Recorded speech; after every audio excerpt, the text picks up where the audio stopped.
The content of this podcast is for informational purposes only and should not be considered medical advice. Always consult with a qualified healthcare professional for any health concerns. Take care of yourself out there.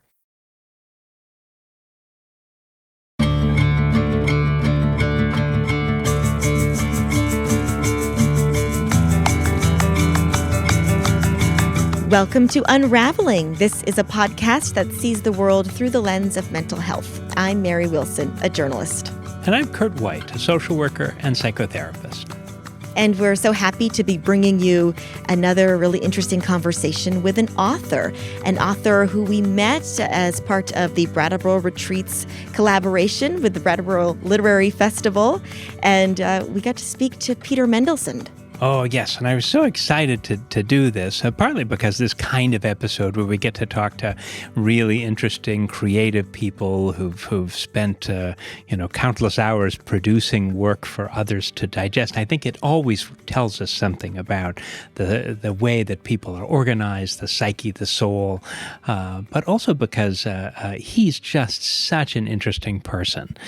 He did a reading from his new novel, Weepers, at the Brooks Library, just up the hill from the hospital here. And then we walked down the hill to my office and sat at this very table where you and I are now and had a wonderful conversation about this other book that he's recently produced, Exhibitionist. Yeah, and you have that book on your lap right now, and I've really never seen something like it, where it's taking portions of his own personal journal from a time when he was really severely depressed, and there's also paintings throughout, where he was using painting as a sort of coping mechanism for the struggle that he was dealing with. Yes, it's on the front it says one journal, one depression, 100 paintings, and it is kind of that. It's a very interesting, creative use of different ways of telling a story about something to really paint a picture, for lack of a better words, of what this deep depressive experience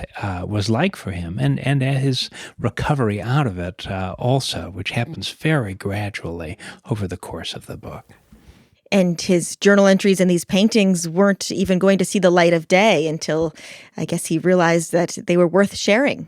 Yeah, this was really, I think, a personal exercise for him in sort of survival day to day, more than in producing a work that was expected to be digested. He really didn't expect people to see this. And it's a very powerful sharing. I'm very grateful to him for sitting down with us. And well, I'll just tell you a little about him, and let's get into it. Peter Mendelsund is the author of 7 books, including Weepers, The Delivery, Same, and nonfiction books, What We See When We Read, Cover, and The Look of the Book, as well as the current Exhibitionist. He's a renowned cover designer and the creative director of The Atlantic. Let's take a listen.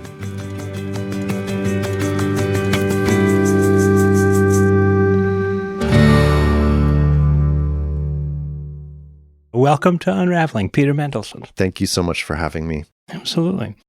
I was hoping we could talk a bit about your book, Exhibitionist, and the process that you went through to write it, and even I think you're reflecting on it now, because I find it such a remarkable book in a lot of ways, a little bit unlike anything I've ever read as a kind of depression memoir. What brought you to write this book?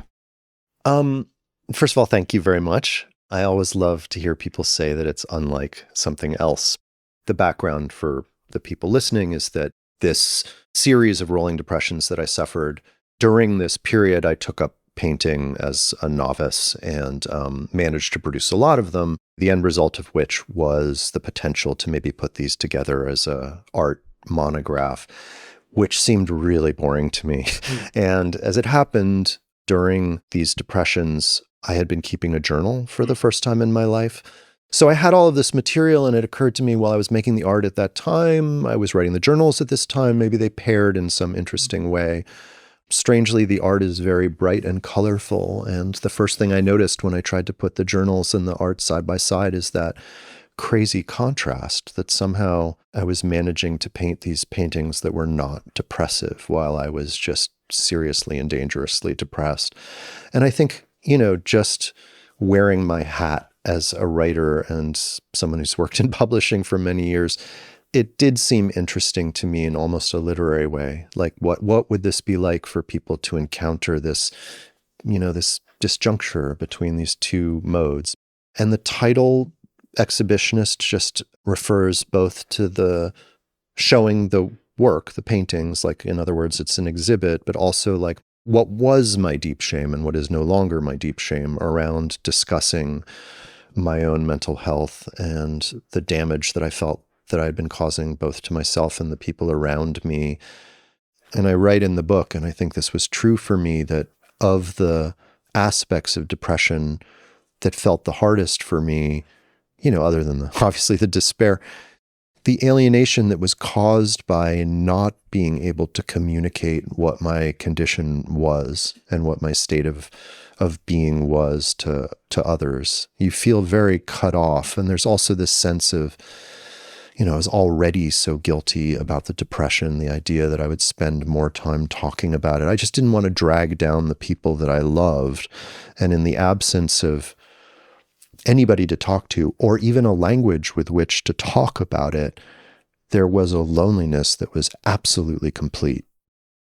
That was a thing I really appreciated about it, is how clearly you really show that side of the depression, that it is that part that wants to hide it even in the depths of suffering, that you're desperate to communicate about it, but you can't possibly burden other people with this. Yeah, the burdening is a big deal, I think, especially when you have, for me, my kids and my wife, and everybody around me has known who I am for many years. And I think the trope for me has been, because I'm bipolar, right? So the trope has been, well, Peter is so productive and he's so lively and garrulous and he can be funny and, he does so many things. And then it's like, where's Peter? He's been gone for 3 months and, Peter is crying in bed. So my family knew me well enough to know that these are things that happened to me, but I don't think any of us really had the language to know why. And I think especially for children, it's very confusing. And as a kid, I think with a parent, if there isn't good communication, you of course make up worst case scenarios, and you build your own narratives. And when I was a child, my father was very, very sick and also manic, undiagnosed, and also suicidal. And none of this was spoken about at all. In fact, it was hidden from the kids. He also had a brain tumor, which none of us knew about. I mean, my sister and I didn't know about, and my father's mother didn't know about. I mean, this was a secret. And I think that was both to, quote unquote, spare the people he loved. And also, I think there was shame there too, right? Because there's shame around all kinds of illnesses in our, these are weaknesses. I think it's seen in our culture. So I firsthand know what it's like to be a kid where there's silence around a parent who is suffering from something. And I should have known better at the time, and I should have articulated to my children exactly what I was going through. And I should have discussed it from the point of view of my own origin in my family. I should have discussed it from a chemistry point of view. I think would have been very useful for them to see this as, the chemical determinism of it. This is not my fault, in other words. And although it very much felt like it was, that was the fundamental tension for me. One thing in the book that I mean, when I say that I think it's different than things I've read before, one thing that I mean is that you sort of drop the reader right into the middle of that despair with you without really framing it very much at all. And I love that. If something feels very, maybe that's the therapist in me. That's kind of, because that's how it comes to us, it's very, the non-metabolized form. But you almost never read memoirs of it, partly because I think it's so hard, because you can read it and you don't know that person knows he's going to get better. Yeah. That is kind of also the nature of a journal, is that there is a day-to-dayness of it. So if you were to open it at random, I mean, it wasn't at random. I thought, well, this is the worst of the depression. I will just start at well, it actually turned out not to be the lowest point, but I will start at this moment where my family and I have left our life in New York City. We've moved to this remote place. it seemed like that's where I would start the novel. So that's the journal entry that I started with. But yeah, I was very much in the middle of it. That particular depression, I'd had many up until then that had been increasing in frequency and depth since my 20s. But I really knew that this was the big one. I knew in my water, as they say, that this was going to be the one that was like make or break. It was that bad. And, that's where I started, around the moment where I was just coming to terms with the fact that, like, oh, here we are, this is it. And I think there's always that tension for me as a therapist between the sort of meaninglessness of a depressive episode, the way that it's, like Thomas Ogden says, like an attack on meaning almost. It just sort of pulls you away from everything that you have. And then the sort of meaning-making enterprise that we have, where we have to try to make sense of the muck that we're living in, even when it's hard to shower, right? I mean, there's this, and you do that in a way, right? You're making sense of intergenerational trauma from the Holocaust, of your father's unmetabolized suicide attempts, the secrets in the family, at the same time as you're trying to get out of bed and make it to the barn, right? I find that really remarkable. Yeah, it's a funny thing. Meaninglessness is a very good way to frame it. You can't get any traction on anything in the world. This is what I mean by alienation. Like, there are no hooks to meet the Velcro, it's just, you're sliding off everything, and just everything is slippery. And it's like you're in this body of water and you're surrounded by these slippery rocks and you can't pull yourself up. But I do find that the bravery that one encounters with people who suffer from these kinds of things is in fact remarkable. It has been some of those things, like taking a shower, or there were many times where, I have a job. I had a job. I had to show up and do things. And to be able to get dressed and get out the door felt impossible. And it does, and I think other people will recognize, if they suffer in this way, that these are the moments that just, they're battlefields. I still, to this day, the narrative has been, if you go on NPR or something, the introduction will be, essentially something like how painting saved Peter Mendelssohn's life. And that really was not the case. It was, you mentioned, meaning was gone, and desire was gone, and connection was gone. And I didn't feel more of it when I was painting. And I think I maybe say this in a journal, but it did keep my hands busy. And there were moments where my brain could just focus on, well, does this line make sense with this circle, or this color make sense with this color? And that was a little bit of a reprieve, but, it didn't in fact save me. What saved me was therapy and medication and friendship and family. I find it's really important for me to say that. And I don't want to, I believe very strongly that art therapy is powerful and can do a lot of work. It just didn't do it for me. The medication changed my life, and the therapy changed my life. And being able, through those two vehicles, to be able to finally express myself to my loved ones changed my life. And the fact that at the end of it all, I have these 100-some-odd paintings feels weird. It feels in a way like if I had saved every single one of my tears. Do you know what I mean? Like, this is this residue. It's like something that was excreted during this time. Do you think that you discovered something new about depression for yourself in going through this episode? Yes, most definitely. I think a lot of the important things that I discovered about depression were about my own relationship to depression, which I do mean, like, I did stop blaming myself for it. There was a radical acceptance of it that was absolutely necessary to get beyond it. And an understanding that this is not who I am. This is something I am suffering from. That distinction was very important to me. And when I first started medicating, I remember being hopelessly philosophical about everything, thinking a lot about, well, who will I be if my brain chemistry is different? And really sort of going round and round, perseverating in my head about this. And, at the end of the day, the truth is I am me, but really me. It's funny, like there's an amnesia that sets in. And I remember this with the bipolarity that, it was very hard when I was depressed to remember the times where I was manic, and very hard for me to remember when I was manic what it felt like to be depressed.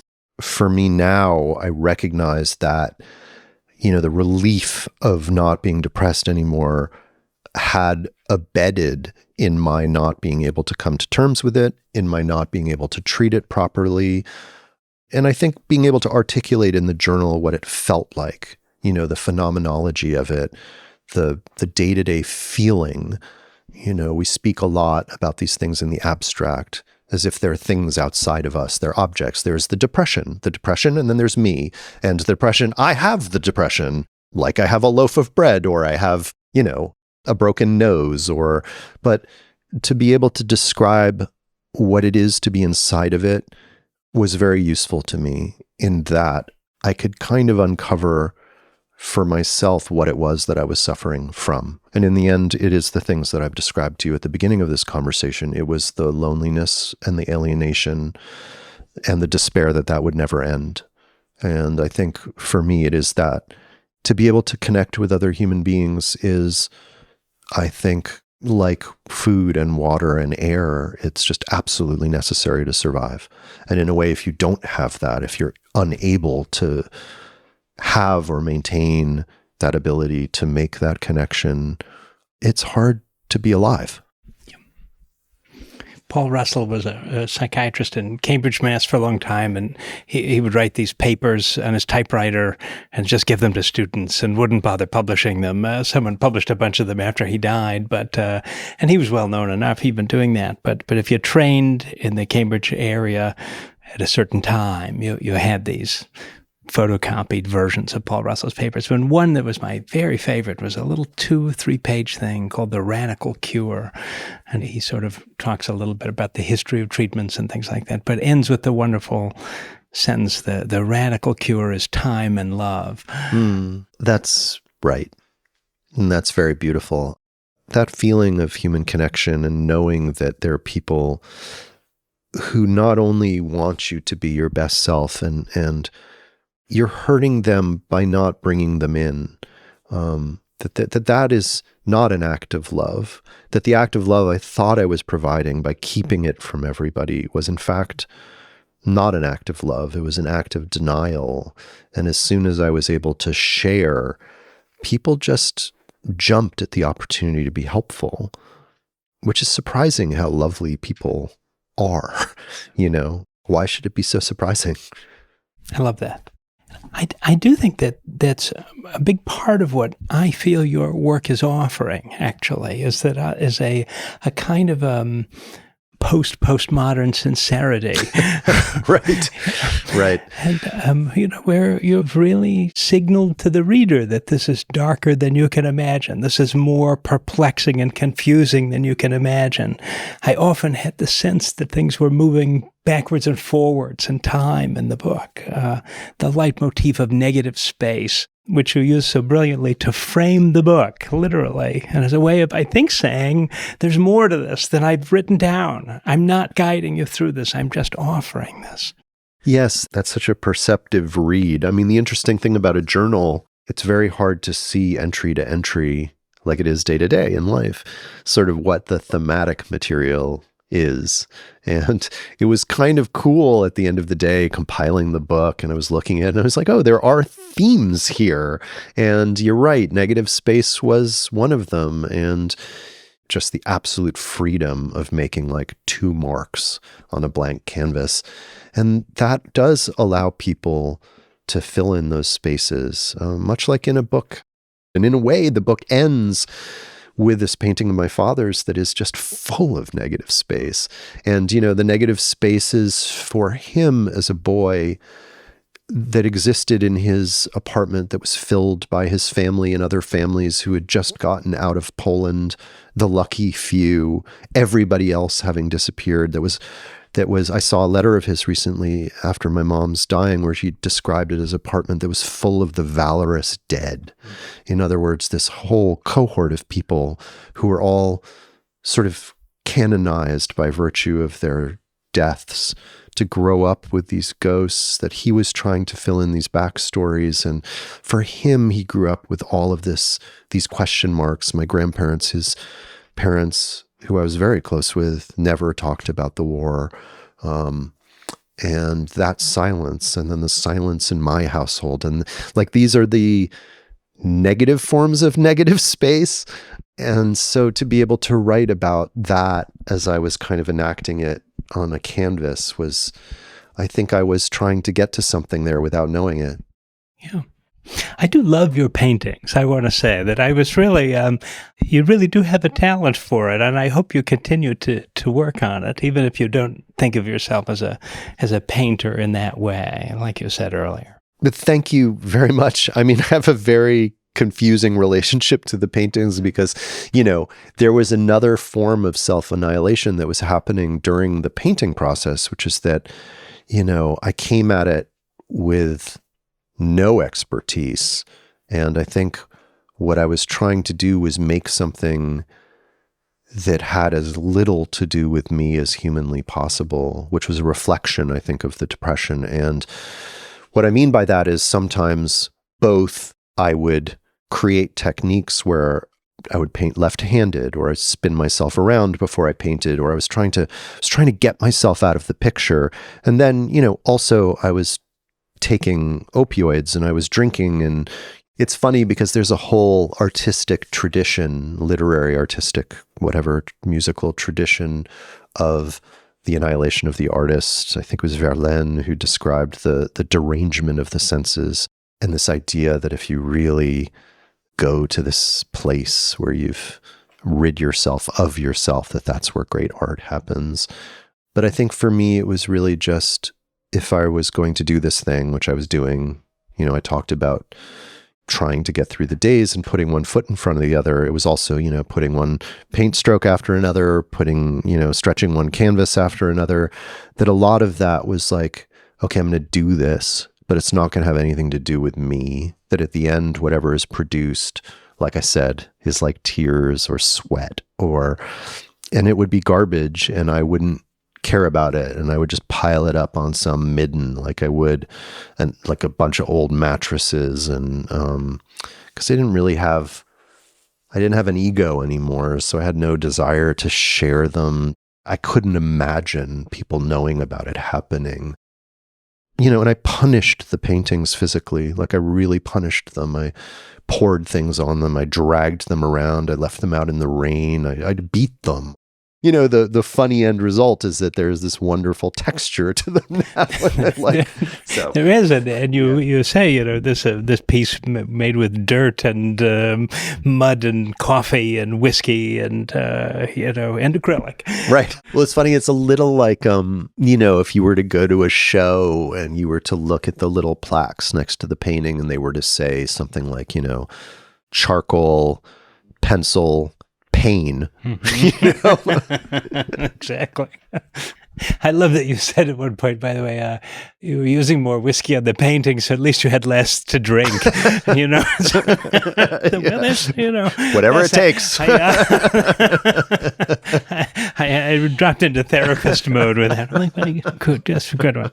And I love that. And I just want to say, I also love the technique of writing a word and then hiding the word. And no one will ever see this word, but everyone will see. I'll see people. You see this or don't see it. This kind of like expressing, hiding kind of dichotomy is so beautiful. Oh, thank you. It's, it's funny beauty, right? I mean, and again, completely unintentional. I think so much happens during a depression that you're just not, I would like to say I was not myself. I, again, don't know anything about depression. I don't really, like I said, I haven't read the literature. I certainly don't know the clinical literature. I don't know how to talk about it in a way that's anything other than the way I talk about it, because I'm me. And so I worry about saying the wrong things or any tripwires there. But I really was not myself during the depression. I was in a different place in time. I did say somewhere in the journal, and I think in a way it's the most apt, metaphor for how I felt, which is that I feel like I'm on a cage on Mars. Like it's that far removed is how I felt. But anyway, speaking of language, without meaning to, I did this thing where I would write these words, often words about the very dangerous thoughts that I was thinking, and then I would paint over them and realize now, of course, how, duh, it's exactly what I was going through, that there were these secret truths. And then on top of it, you could just see the Peter, the public figure who's doing his thing and telling his jokes and writing his books. And, that the viewer, as it were, would encounter the colors and the shapes, but then underneath them would be this kind of horror show. But, by the time that the depression started to alleviate, I was still painting at that point. It wasn't entirely gone, but it was getting better. And I started to become interested in the technique, which is a very different mode, right?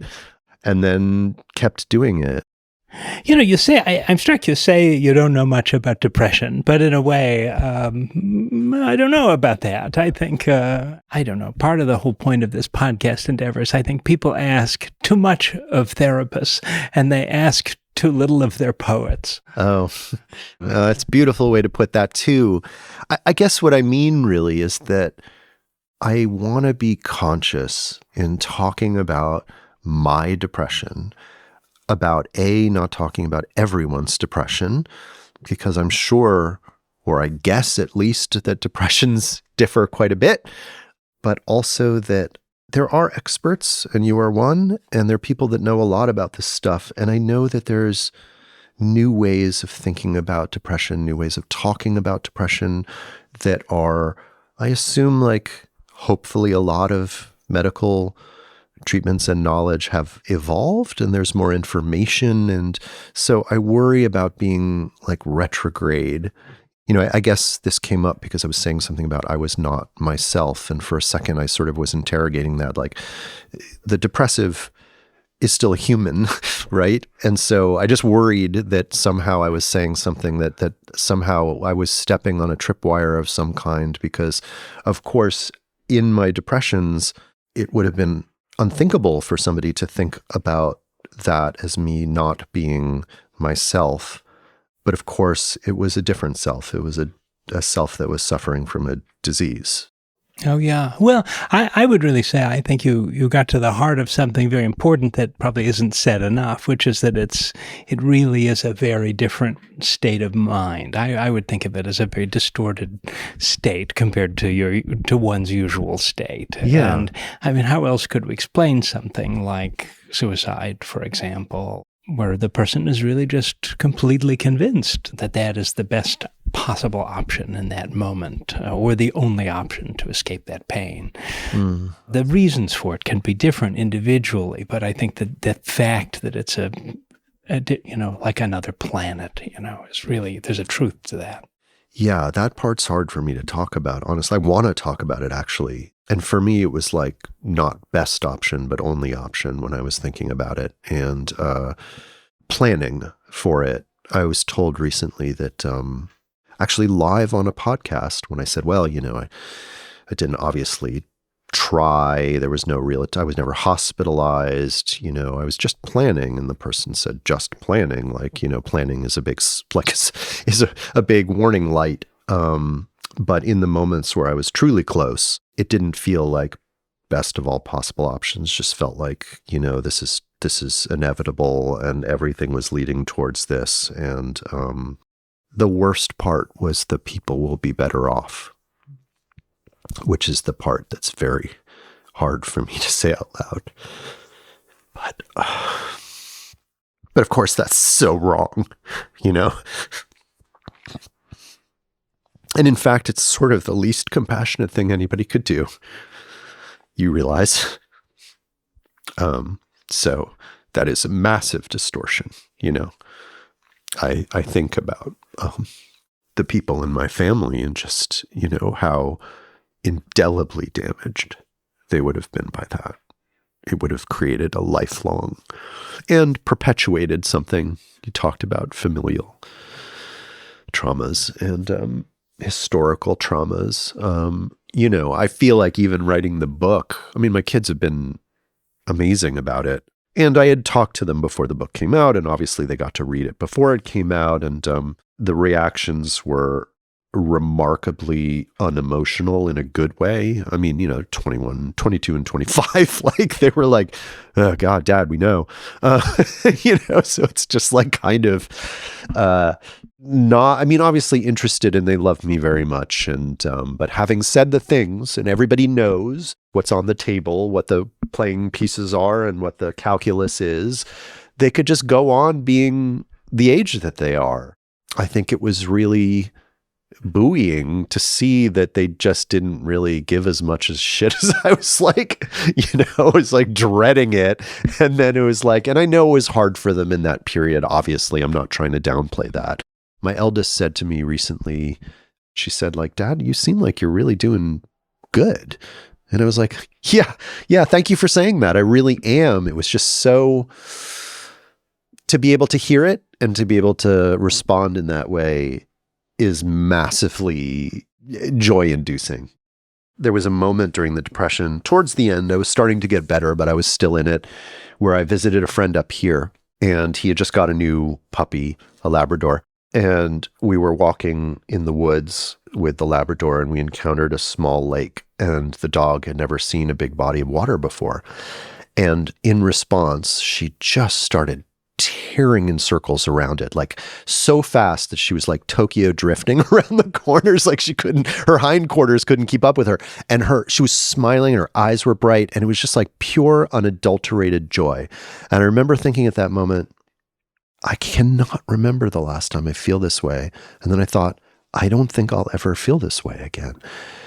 And then this autumn, I went up to this big sculpture park in upstate New York called Storm King. And it was it was exactly a year ago. It was this beautiful fall day, just like this one. And the sun was shining, and I was walking around, and all of a sudden I just lay down in the grass, and the sun was hitting me, and I just closed my eyes. I was kind of spread-eagled, and I was like, here it is. That was it. It was like, I'm back, baby. So some people might read a book like this and relate to it in a sense that they might be also going through a difficult time. But there's a bit of a risk, isn't there, that a person might start to feel like, they should be also painting, writing a book or doing something that will eventually be a sort of a large public endeavor. It's kind of interesting because as a therapist, there is that idea, right? You don't want to make people feel like they have to do more than they have to do, right? Which is so critically important at certain moments, right? Just get out of bed, walk across the room, do a little more than you did yesterday. And that really is fantastic, right? But there is also this kind of phenomenon that kind of opening up that a horrible period does to people. You do hear about this, and you see it, that it does sort of transform you, and people do end up sometimes more open to things inside of themselves, that they can get a kind of better version of a thing that was in there all along. Maybe that's a better relationship, a closeness with family. Maybe it is I've known people to write like a whole book sometimes in an amazingly complicated mental state with lots of mental illness going on. And you never know what's going to come from people. And I don't want to close it down either. Yeah, I can't remember if somebody gave me this advice or I was saying it to myself, but what you just articulated, just do the simplest thing you can, see if you can do a little more than you did yesterday. Like that was critical for me to be able to think that way. I talk a lot about the bed in this book, about how it's of the unsafe places to be, the safest place I felt, but the most embarrassing place to remain. And, I remember there's some part in the journal where it's like, I'm trying to get out of bed. And every single movement that I'm making is the hardest thing I've ever done. It's a beautiful passage. I know, I remember it. This is the hardest and it really captures it.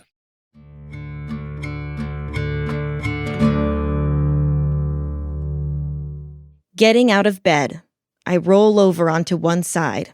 This is the hardest thing I've ever done in my life. I prop myself up on my elbows. This is the hardest thing I've ever done in my life. I push myself back on my haunches. This is the hardest thing I've ever done in my life. Push up to a crouch. This is the hardest thing I've ever done in my life. Somehow, stand. Will I go to the barn? I thought about it all day. The trip is a short walk, but too far for me.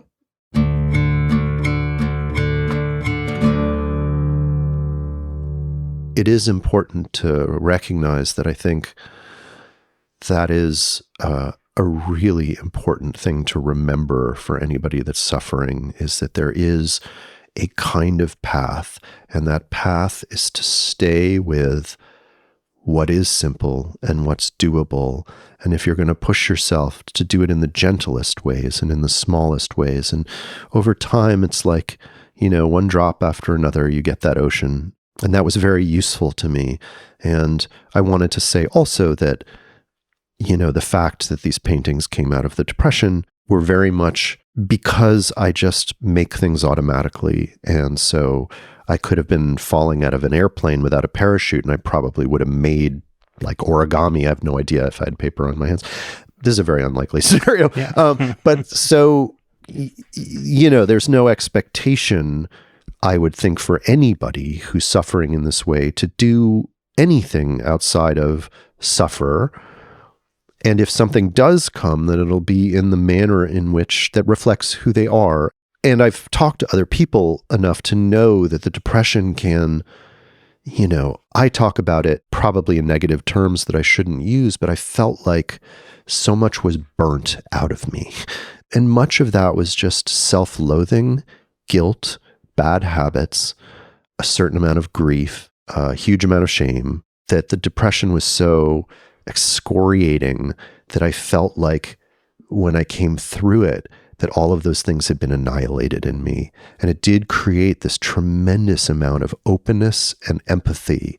It's like the Zen parable of the teacher filling the student's cup with tea and then just pouring and pouring, and it keeps running over, and the student's saying, why are you doing this, sensei? And he's like, I'm trying to show you that the cup needs to be empty to be able to receive. But there was this sense of being hollowed out, of being really emptied out, at which point you get to fill up again. And there is this huge openness that has come to me, and there's much greater compassion in me now.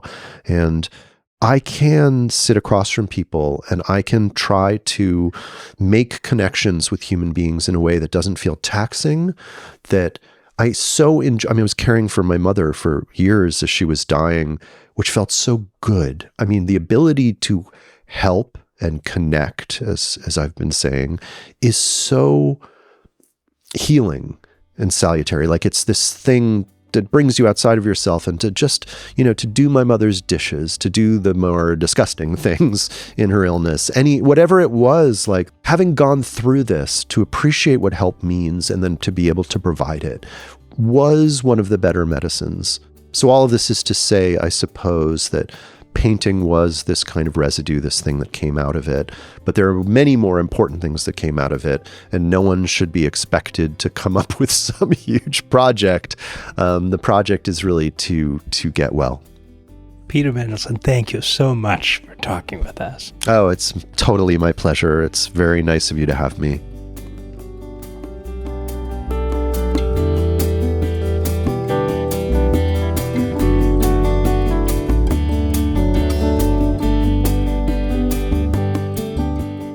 Thank you again to Peter Mendelsund for that wonderful conversation. Joining me again is Mary. Hi, Mary. Hi, that was so wonderful. I was really moved, and I've been thinking about that conversation a lot and the work that he does with the paint, how it started with the bright colors, such a contrast to the dark journal entries and the dark place he was in. And then when he was actually feeling better, he went to black and white paints, right? Is that interesting? Yeah. He's such an interesting, creative person. I think you just see in the whole way that this book is constructed, the multiple layers of thought and experience and message that he's working with here. I think the way that the writing weaves in and out of the visual media, as well as the representations of blank pages at the beginning, and his description of how he created the works and trips to Michael's. There's so much in it that I think is just about. It's a sort of complete picture of life itself in its way, and its darkest moments, as well as, I think, a complicated picture of all of the ways that our experiences are sometimes almost impossibly hard to share, because they're sort of locked away in the privacy of the soul. It's a very profound book, and I hope people will really check it out. And it's something pretty special.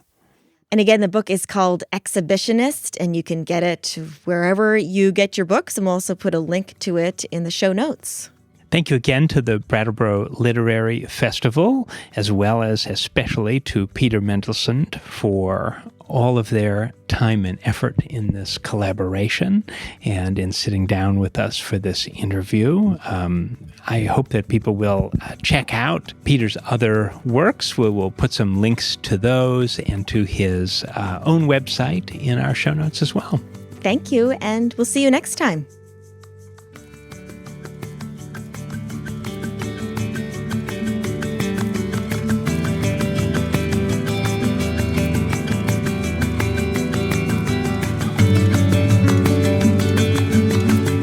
Unraveling is brought to you by Brattleboro Retreat.